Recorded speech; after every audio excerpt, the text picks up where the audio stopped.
എല്ലാവർക്കും നമസ്കാരം. സച്ചിയുടെയും രേവതിയുടെയും ഏറ്റവും പുതിയൊരു വിശേഷത്തിലേക്ക് എല്ലാ കൂട്ടുകാർക്കും സ്വാഗതം കേട്ടോ. അങ്ങനെ നമ്മുടെ വർഷയാണെങ്കിൽ രേവതിയുടെ ടെൻഷനൊക്കെ കണ്ടിട്ട് രേവതിയുടെ അടുത്ത് പോയിട്ട് ചോദിച്ചു, ചേച്ചി എന്താ പറ്റിയത്? നിന്റെ കൈയൊക്കെ ഐസ് പോലെ ഇരിക്കുന്നുണ്ടല്ലോ, നിനക്ക് എന്തെങ്കിലും ടെൻഷൻ ഉണ്ടോ എന്ന് ചോദിക്കുകയാണ്. അപ്പം രേവതി ആണെങ്കിൽ ആദ്യമൊക്കെ ഒന്നും മിണ്ടുന്നില്ലെങ്കിലും പിന്നീട് നമ്മുടെ വർഷയോട് ആ ഒരു സത്യം അങ്ങ് വിളിച്ചു പറയുകയാണ്. അതേ പക്ഷേ ഇന്ന് ദേവുവിൻ്റെ ആശുപത്രിയിൽ ഞാൻ ചെന്നിട്ടുണ്ടായിരുന്നു. അവിടെ ചെന്ന സമയത്ത് അവിടെ നമ്മുടെ ശ്രുതി വന്നു. ആ ശ്രുതി വന്നെങ്കിൽ അത് നോർമൽ വല്ല ചെക്കപ്പോ കാര്യങ്ങൾക്കോ ഒക്കെ ആയിരിക്കും. നീ അതിനെന്തിനാ പേടിക്കുന്നതെന്ന് വർഷ ചോദിക്കുമ്പോഴത്തേക്കിനും അതൊന്നും അല്ലടി പ്രശ്നം. അതുണ്ടല്ലോ, അവൾ രണ്ടാമത്തെ കുട്ടിയുടെ കാര്യത്തിന് വേണ്ടിയിട്ടാണ് വന്നതെന്ന് ദേവുവിൻ്റെ അടുത്ത് ആ റിസപ്ഷനിൽ നിന്ന് പെണ്ണ് പറഞ്ഞു. രണ്ടാമത്തെ കുട്ടിയോ? അതിന് അവൾ ഇതുവരെ പ്രഗ്നൻ്റ് ആയിട്ടില്ലല്ലോ, അവരുടെ കല്യാണം കഴിഞ്ഞിട്ട് 1 വർഷം ആകാൻ പോകുന്നതല്ലേ ഉള്ളൂ എന്നൊക്കെ പറഞ്ഞ് നമ്മുടെ വർഷം ഇങ്ങനെ സംസാരിക്കുമ്പോഴത്തേക്കിനും രേവതി പറഞ്ഞു, എടി അത് തന്നെയാണ് എൻ്റെയും പ്രശ്നം. ഇതിനു മുന്നേ അവൾക്ക് കുഞ്ഞൊന്നും ഉണ്ടായിട്ടില്ല എന്നൊക്കെ പറയുമ്പം ഇതിലെന്തൊക്കെയോ ഒരു പൊരുത്തക്കേട് എനിക്ക് ഫീൽ ചെയ്യുന്നുണ്ട്. അങ്ങനെ അല്ലെങ്കിൽ ആശുപത്രിയിലുള്ളവർ എന്തിനാ കളവ് പറയുന്നതെന്ന് നമ്മുടെ വർഷയോട് രേവതി പറഞ്ഞു. അതുപോലെ തന്നെ ഈ വിവരം നമ്മൾ മാത്രം അറിഞ്ഞാൽ മതി കേട്ടോ, അതിനെന്തിനാ ഇങ്ങനെ ഉള്ളിൽ വെച്ച് പെരുമാറുന്നത്? നമുക്കിപ്പോൾ തന്നെ ശ്രുതിയുടെ അടുത്ത് പോയി ചോദിക്കാമെന്നും പറഞ്ഞ് വർഷ അങ്ങ് ഇറങ്ങുകയാണ്. അപ്പോൾ രേവതി പറഞ്ഞു, എൻ്റെ പൊന്നു മോളെ, അല്ലെങ്കിൽ തന്നെ ഒരുപാട് പ്രശ്നങ്ങളുണ്ട്, ഇനി നീ ആയിട്ട് അധികം പ്രശ്നം ഉണ്ടാക്കണ്ടെന്നും പറഞ്ഞ് നമ്മുടെ വർഷയെ തടയാണ്. വർഷയ്ക്കാണെങ്കിൽ റൂമിൽ വന്നിട്ട് മനസ്സമാധാനം ഇല്ല, ഇതാരോടെങ്കിലും ഒന്ന് പറയണമല്ലോ. അങ്ങനെ നമ്മുടെ ശ്രീകാന്തിൻ്റെ അടുത്ത് പറഞ്ഞു, അതേ ശ്രീ, ഒരു കാര്യം പറയാനുണ്ട്. അങ്ങനെ നമ്മുടെ രേവതി പറഞ്ഞ കാര്യങ്ങൾ വള്ളി പുള്ളി തെറ്റാതെ ശ്രീകാന്തിൻ്റെ ചെവിയിൽ എത്തിച്ചു. എൻ്റെ പൊന്ന് ശ്രീ, കേട്ടതൊക്കെ സത്യമാണോ എന്ന് രേവതി പറഞ്ഞപ്പോഴാണ് എനിക്ക് മനസ്സിലായത്. എന്തായാലും അവളൊരു പഠിച്ച കള്ളി തന്നെയാണ് എന്നൊക്കെ വർഷ പറയുകയാണ്. അപ്പം ശ്രീകാന്ത് ഈ കാര്യങ്ങളൊക്കെ കേട്ട് ശരിക്കും ഞെട്ടി നിൽക്കുകയാണ്. ശ്രീ പറഞ്ഞു, എൻ്റെ പൊന്നു മോളെ, ഇതെന്തൊക്കെയാണ് ഈ കേൾക്കുന്നത്? അതേന്നേ, ഇപ്പം രേവതി പറഞ്ഞത് കാരണം നീ വിശ്വസിച്ചു. ഞാനെങ്ങാനുമാണ് ഈ സത്യങ്ങൾ നിൻ്റെ അടുത്ത് പറഞ്ഞിരുന്നെങ്കിൽ നീ എന്നെ ഓടിച്ചു വിട്ടേനെന്നൊക്കെ വർഷം ഇങ്ങനെ കളിയാക്കി പറയുമ്പോൾ എന്തായാലും എനിക്കിനി സമാധാനമായിട്ട് പോയി കിടന്നുറങ്ങാം. ഈ രഹസ്യങ്ങൾ എൻ്റെ തലയിലിരുന്ന് പെരുത്തിട്ട് വയ്യായിരുന്നു എന്ന് പറയാണ്. അപ്പോൾ ശ്രീ പറഞ്ഞു, നീ നിൻ്റെ ടെൻഷനൊക്കെ ഇറക്കി വെച്ചു, ഇനി ഞാൻ ആരോടാണാവോ ഇതൊക്കെ ഷെയർ ചെയ്യുക? അതുവരെ ഞാൻ ടെൻഷൻ അടിച്ച് നടക്കണമെന്നും പറഞ്ഞ് അവൻ ഇങ്ങനെ ആലോചിച്ച് നിൽക്കുകയാണ്. അപ്പോൾ പുള്ളിക്കാരനൊരു ഐഡിയ തോന്നി. നമ്മുടെ സച്ചിയുടെ അടുത്തേക്ക് ചെന്നു. സച്ചിയുടെ അടുത്ത് ചെന്നിട്ട് സച്ചിയോട് പറഞ്ഞു, അതെ, ഞാനൊരു കാര്യം പറയാം, നീ വേറെ ആരോടും പറയരുത്. അങ്ങനെ സച്ചിയോട് സകല രഹസ്യങ്ങളും നമ്മുടെ ശ്രീകാന്ത് പറയാണ്. സച്ചിയാണെങ്കിൽ ആ പാർലർ തള്ളയെ എനിക്ക് ആദ്യം തന്നെ സംശയം ഉണ്ടായിരുന്നു. സുധിയായിട്ടുള്ള വിവാഹം നടന്നില്ലേ, അതുപോലും ഒരു അറേഞ്ച്മെൻറ്റ്, ഒരു അഡ്ജസ്റ്റ്മെൻ്റൊക്കെ ആയിരുന്നു എന്ന് എനിക്ക് ഡൗട്ടുണ്ടെന്നൊക്കെ പറഞ്ഞു. അങ്ങനെ നമ്മുടെ ശ്രീകാന്ത് പറഞ്ഞ കാര്യങ്ങളൊക്കെ ഇങ്ങനെ മനസ്സിലിട്ട് ആലോചിച്ചു. അല്ല, ഇതാരോടും പറയാതിരുന്നാൽ എങ്ങനെ ശരിയാകും? ഒരു കാര്യം ചെയ്യാം, അച്ഛൻ്റെ അടുത്ത് പോയി പറയാമെന്ന് വിചാരിച്ച് നേരെ പോവാണ് രവിയുടെ അടുത്തേക്ക്. അപ്പം സച്ചി ഈ കാര്യങ്ങളൊക്കെ രവിയോട് പറയുമ്പം രവി നിന്ന് വാ പൊളിക്കുകയാണ്. എൻ്റെ സച്ചി, നീ എൻ്റെ അടുത്തേക്കൊന്ന് വന്നേ, സത്യത്തിൽ നീ ഇന്ന് കുടിച്ചിട്ടുണ്ടോ എന്ന് ചോദിക്കുകയാണ്. എൻ്റെ അച്ഛ, ഞാൻ അങ്ങനെ കുടിച്ചിട്ടൊന്നും ഇല്ല. ഞാനിപ്പോൾ കുടിച്ചിട്ടാണ് വന്നതെങ്കിൽ ഉറപ്പായിട്ടും അവരെ എല്ലാവരെയും കൂട്ടിയിട്ട് ഇത് ഒച്ചത്തിൽ വിളിച്ച് പറയില്ലേ?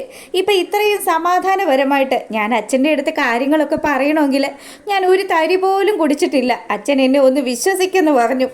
അങ്ങനെ രവിക്ക് കാര്യങ്ങളൊക്കെ മനസ്സിലായി. എന്തായാലും രവി പറയുന്നുണ്ട്, മോനെ, നമ്മുടെ വീട്ടിലുള്ള പെങ്കൊച്ചല്ലേടാ അവളെ കുറിച്ചിട്ട് നമ്മൾ തന്നെ ഇങ്ങനെയൊക്കെ പറഞ്ഞു കഴിഞ്ഞാൽ അത് മോശമല്ലേ? അച്ഛ, സംഭവമൊക്കെ ശരി തന്നെയാണ്, പക്ഷേ അച്ഛൻ ഇതിൻ്റെ സത്യാവസ്ഥയൊക്കെ മനസ്സിലാക്കണം. അല്ലാതെ അബദ്ധം പറ്റിയിട്ട് പറഞ്ഞിട്ട് വല്ല കാര്യമുണ്ടോയെന്ന് സച്ചി പറയുകയാണ്.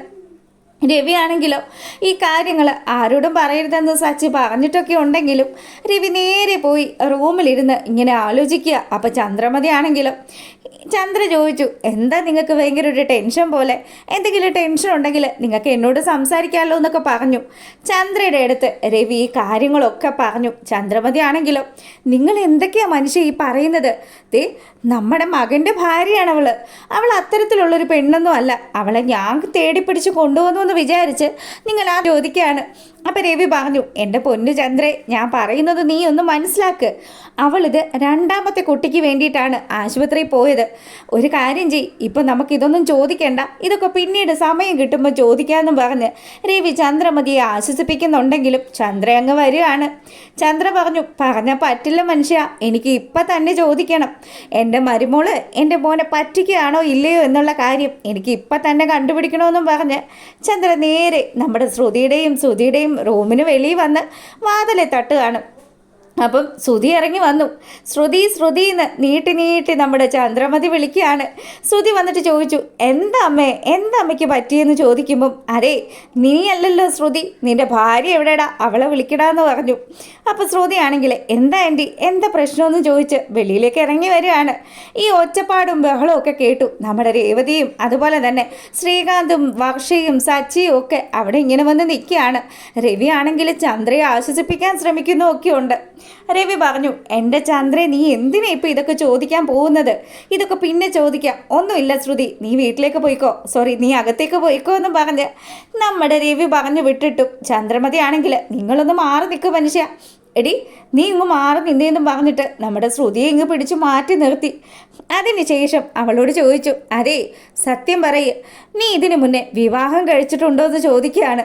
ഇത് കേട്ട പാടെ തന്നെ നമ്മുടെ ശ്രുതി ശരിക്കും അങ്ങ് ഞെട്ടി. ശ്രുതി ഓർത്തു, ദൈവമേ, ഈ തള്ള സത്യങ്ങളൊക്കെ കണ്ടുപിടിച്ചിട്ടാണോ ഈ വന്ന് നിൽക്കുന്നത്? ആൻറ്റി ആൻറ്റി എന്തൊക്കെയാണ് ആൻറ്റി പറയുന്നത്? ആൻറ്റി പറയുന്നതൊക്കെ എന്നെക്കുറിച്ചിട്ട് തന്നെയാണോ എന്നൊക്കെ ശ്രുതി ഇങ്ങനെ എടുത്തു ചോദിക്കുകയാണ്. നിൻ്റെ പേര് ശ്രുതി എന്ന് തന്നെയല്ലേ, നിന്നെക്കുറിച്ച് തന്നെയാണ് ഞാൻ ഈ പറയുന്നത്.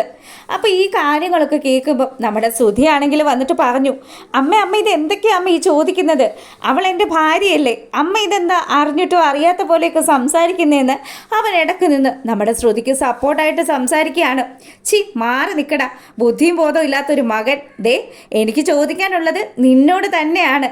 നീ കല്യാണത്തിന് വന്ന മുതൽ നിന്റെ ജീവിതത്തിലെ എന്തൊക്കെയോ സത്യങ്ങൾ നീ മറച്ചു പിടിക്കുകയാണ്. സത്യം പറ ശ്രുതി, നീ ആരാണ്, നിന്റെ വീട് എവിടെയാണ് എന്നുള്ള ഡീറ്റെയിൽസ് മുഴുവനും ചന്ദ്രമതി ചോദിച്ചുകൊണ്ടേയിരിക്കുകയാണ്. ശ്രുതിയാണെങ്കിലോ, ആൻറ്റി എന്തൊക്കെയാണ് ആൻറ്റി പറയുന്നത്? ആൻറ്റിക്ക് എന്നെ വിശ്വാസം ഇല്ലേ എന്നൊക്കെ ചോദിച്ചിട്ട് ശ്രുതി നിന്ന് ഉരുണ്ട് കളിക്കുമ്പോഴത്തേക്കിനും സച്ചിക്കും രേവതിക്കും ഒക്കെ പേടിയായി. ഈശ്വര, ഇനി ഇത് എവിടെ ചെന്ന് അവസാനിക്കുമോ എന്നുള്ളൊരു ആലോചന. അങ്ങനെ ശ്രുതിയാണെങ്കിൽ ആ 18ാമത്തെ അടവെടുക്കുകയാണ്. അവൾ അപ്പുറത്തേക്ക് മാറി നിന്നിട്ട് ഒരൊറ്റ നിലവിളിക്കൽ. എന്നിട്ട് ചന്ദ്രയുടെ അടുത്ത് പറഞ്ഞു, ആൻറ്റി, ഞാൻ ഇത്രയും കാലവും അത് ആൻറ്റിയോട് പറയാതെ മറച്ചു വെച്ചതാണ്. എൻ്റെ ശ്രുതിക്ക് പോലും അറിയില്ല ഈ കാര്യങ്ങൾ. എടി, എനിക്ക് നിൻ്റെ നാടകമൊന്നും അല്ല കാണേണ്ടത്, എനിക്ക് കാണേണ്ടത് സത്യമായിട്ടുള്ള കാര്യങ്ങൾ മാത്രമാണ്. നീ എന്തിനാ ആശുപത്രിയിൽ പോയതെന്ന് നമ്മുടെ ശ്രുതിയോട് ചന്ദ്രമതി ചോദിക്കുകയാണ്. അപ്പം ചന്ദ്രയിടയ്ക്ക് ആദ്യം ഒന്ന് മറുപടി പറയാനായിട്ട് ശ്രുതി മടിച്ചെങ്കിലും പിന്നീട് നമ്മുടെ ശ്രുതി പറയാണ്, ആൻറ്റി, ഞാൻ ആശുപത്രി പോയത് എനിക്ക് ഇതിനു മുന്നേ ഞാൻ പ്രഗ്നൻ്റ് ആയായിരുന്നു. ഇത് കേൾക്കുമ്പോഴത്തേക്കിനും നമ്മുടെ ശ്രുതിയാണെങ്കിലോ ഇതൊക്കെ എപ്പോൾ നടന്നു എന്നുള്ള രീതിയിൽ ശ്രുതിയെ നോക്കി ഇങ്ങനെ വാ പൊളിച്ച് നിൽക്കുകയാണ്. അപ്പോൾ ശ്രുതി പറഞ്ഞു, അതെ, ശ്രുതിക്ക് പോലും ആ സത്യങ്ങൾ അറിയില്ല. ആൻറ്റി ഓർക്കുന്നുണ്ടോ എൻ്റെ അച്ഛൻ ജയിലിലായ സമയം? ആ സമയത്ത് എൻ്റെ അങ്കിൾ ഇവിടെ വന്ന് വിവരങ്ങളൊക്കെ പറഞ്ഞില്ലേ? ആ സമയം ഞാൻ കെയറിങ് ആയിരുന്നു. പക്ഷേ എനിക്ക് ഈ കാര്യങ്ങളൊന്നും ശ്രുതിയോട് പറയാനോ ആൻറ്റിയോട് പറയാനോ ഒന്നും പറ്റിയില്ല. അപ്പോഴത്തെ മാനസികാവസ്ഥയിൽ അച്ഛൻ്റെ കാര്യങ്ങളൊക്കെ ആലോചിച്ച് ഞാൻ ഭയങ്കര ടെൻഷനിലായിരുന്നു എന്നൊക്കെ പറഞ്ഞ് ചന്ദ്രമതിയെയും അതുപോലെ തന്നെ അവിടെ കൂടി നിൽക്കുന്ന ആൾക്കാരെയൊക്കെ ഇങ്ങനെ വിശ്വസിപ്പിക്കുകയാണ് ശ്രുതി. ഇതൊക്കെ കേൾക്കുമ്പോൾ നമ്മുടെ ശ്രുതി പറഞ്ഞു, ദൈവമേ, എൻ്റെ മോള് എത്രമാത്രം സങ്കടപ്പെട്ടായിരിക്കും നിന്നിരിക്കുക. അപ്പം ആ സമയത്തായിരുന്നു അല്ലേ ഇതൊക്കെ നടന്നത്? അതേ ശ്രുതി, ആ സമയത്ത് തന്നെയായിരുന്നു. അതിനുശേഷമാണ് എനിക്ക് ടെൻഷൻ അടിച്ചു. ഓരോ രാത്രിയും ഞാൻ എൻ്റെ അച്ഛൻ്റെ അവസ്ഥയൊക്കെ ആലോചിച്ച് ഭയങ്കരമായിട്ട് കരയാൻ തുടങ്ങി. അങ്ങനെ എനിക്ക് ആ കുഞ്ഞിനെ നഷ്ടപ്പെട്ടു പോയി ശ്രുതി, നമ്മുടെ കുഞ്ഞിനെ നഷ്ടപ്പെട്ടു പോയി എന്നൊക്കെ പറഞ്ഞ് ശ്രുതി ഭയങ്കര അഭിനയം. ഈ അഭിനയം കാണുമ്പം ചന്ദ്രമതിയുടെ കണ്ണുകളിൽ നിന്ന് കുടുകുടാ ഒഴുകുകയാണ്. ചന്ദ്രയാണെങ്കിലോ തൻ്റെ മരുമോള് എത്രമാത്രം ഫീൽ ചെയ്താണ് ഈ കഥ പറയുന്നത്. അങ്ങനെ ചന്ദ്രയാണെങ്കിൽ ഇതൊക്കെ വിശ്വസിച്ച് നിൽക്കുകയാണ്. അപ്പോഴത്തേക്കിനും ശ്രുതിയാണെങ്കിലോ, ഓ ഭാഗ്യം, തള്ള ഇതൊക്കെ വിശ്വസിച്ച ലക്ഷണമാണ്, എന്തായാലും തൽക്കാലത്തേക്ക് രക്ഷപ്പെട്ടു എന്നുള്ള രീതിയിൽ അവൾ അവിടെ അങ്ങനെ നിൽക്കുകയാണ്. രേവതിയും സച്ചിയും ഒക്കെ പരസ്പരം നോക്കി. ഇവളുടെ ഈ ഒരു കഥ അത് നുണക്കഥയായിട്ട് തന്നെയാണ് നമ്മുടെ സച്ചിക്കും രേവതിക്കും ഒക്കെ തോന്നുന്നത്. ചന്ദ്ര ആണെങ്കിലോ ഇത്രയും സമയം കലി തുള്ളി നിന്ന ചന്ദ്ര ഒന്നയ്യാണ്. മോളെ, നീ അമ്മയോട് ക്ഷമിക്കണം കേട്ടോ, എത്രമാത്രം നീ വേദന സഹിച്ചു എന്ന് അമ്മയ്ക്ക് അറിയില്ലായിരുന്നു മോളെ.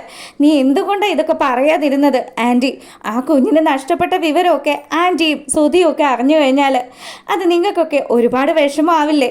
അല്ലെങ്കിൽ തന്നെ ആൻറ്റി ഞങ്ങളുടെ ഒരു കുഞ്ഞിനെ കാത്തിരിക്കുകയല്ലേ എന്നൊക്കെ പറഞ്ഞ് ഇവള് ഭയങ്കര ഡയലോഗ് അടിക്കുകയാണ്. അപ്പം ഇതൊക്കെ കേൾക്കുമ്പോഴാണെങ്കിൽ രവി ഉൾപ്പെടെയുള്ള ആൾക്കാരുടെയൊക്കെ മനസ്സലിഞ്ഞു. ഇത്ര കണ്ട് അനുഭവിച്ചിട്ടാണല്ലോ ഈശ്വര ഈ കുട്ടി ഇവിടെ നിന്നതെന്നൊക്കെ ആലോചിച്ച് നിൽക്കുമ്പം ശ്രുതി ഒരു കള്ളച്ചിരി ചിരിക്കുകയാണ്.